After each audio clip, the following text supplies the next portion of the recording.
you guys, happy Sunday. Thank you so much for joining in on another video. And today we're going to talk about 3 traditional procedures that don't get enough shine when it comes to the postoperative care. So today we're going to talk about a rhinoplasty, blepharoplasty, and a brachioplasty. So let's dive in. Let's talk about what these procedures are and their post-op recovery care.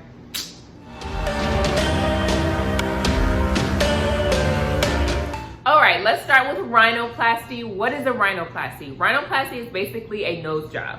It's a resetting, restructuring of the nose for a better aesthetic or a better look. With the rhinoplasty comes a lot of swelling. So I don't know if you've seen pictures or not, but your whole face is swollen. Your eyes are kind of swollen shut. There's bruising out to your cheeks.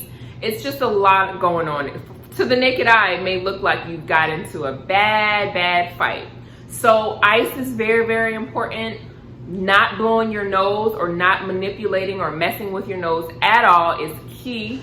Most rhinoplasties will either be in a cast or to some type of splint to set it, to keep it in place so that nothing shifts or moves around. So keeping your nose very in place and non-manipulative and not touching and nothing messing with it, your dogs, no licking it, no cat scratching, no anything is very important. Another thing I want to tell you guys is you are going to be doing a lot of mouth breathing with the nose job. Your nose is kind of off limits for a long time. So a humidifier would be very beneficial for you just to have in the air to moisten the air so you don't get dry mouth as much. Teas are really good. Hydration and water are going to be godsend. So definitely invest in a humidifier and tons of water. Next, let's talk about a blepharoplasty. So what is that? That is basically the excision or removal of excess skin around the eye. You can have it to the upper lid, or you can have it done to the lower lid if you have any bags or like saggy, droopy eyelids at the bottom. Any type of sagginess or any type of tiredness that you feel you have going on with your eyes, you should definitely have a consult for a blepharoplasty. One of the very common things with a blepharoplasty is the fact that when you wake up, you may have blurred vision. And that is very scary for a lot of people. I mean, just to wake up and you're kind of like, I can't really see that well. That doesn't mean the procedure was unsuccessful. That doesn't mean anything went wrong. That's very common and it is temporary. So the main goal is to not strain your eyes or kind of focus on like cell phone or reading or typing. You just kind of want to rest your eyes. Again, your eyes will be very swollen. So ice is very crucial. I love ice. I just love it. But ice to the face and to the eyes will help the swelling tremendously. So definitely stock up on ice packs. I also want to mention that you should not wear makeup during this time of a blepharoplasty and recovering. No contacts, no rubbing of the eyes.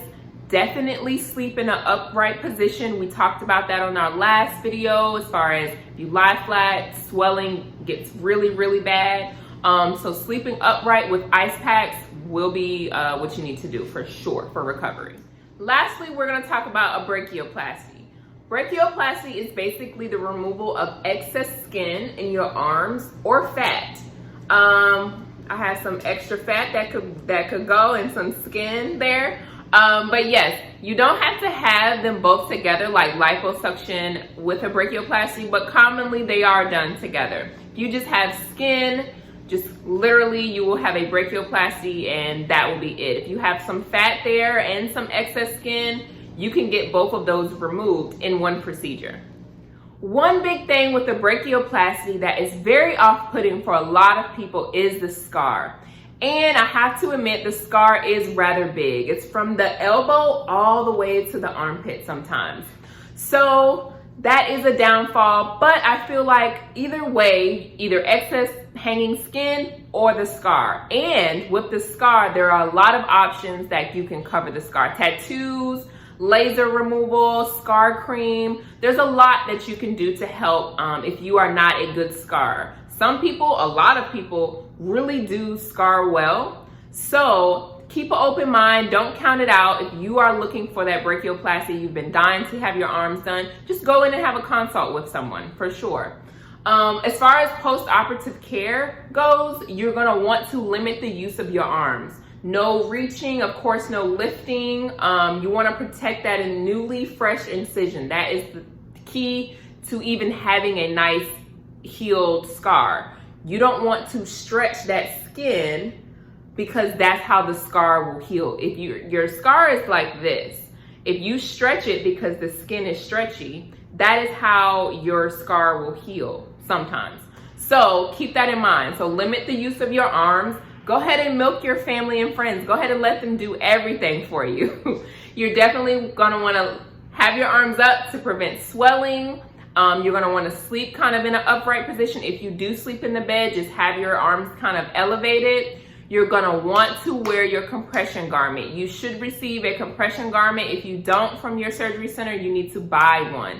Compression is key. We've talked about that tons and tons of time before. So definitely wear your compression. And if you do feel like you need assistance, definitely check out a recovery house. I definitely think it'll be worth it because most of the time in the daytime, you're using your arms. All right, you guys, so those are my post-operative tips for a rhinoplasty, blepharoplasty, and a brachioplasty. So if you know anyone coming up or any family or friends with that procedure coming up, please feel free to share this video and share the knowledge.